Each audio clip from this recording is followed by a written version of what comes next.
and touch the sound of silence. And in the naked light I saw 10,000 people, maybe.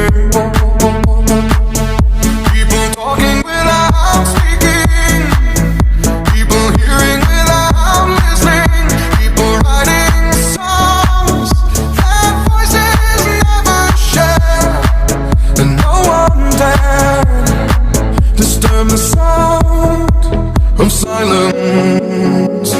Fool said, "Ah, you do not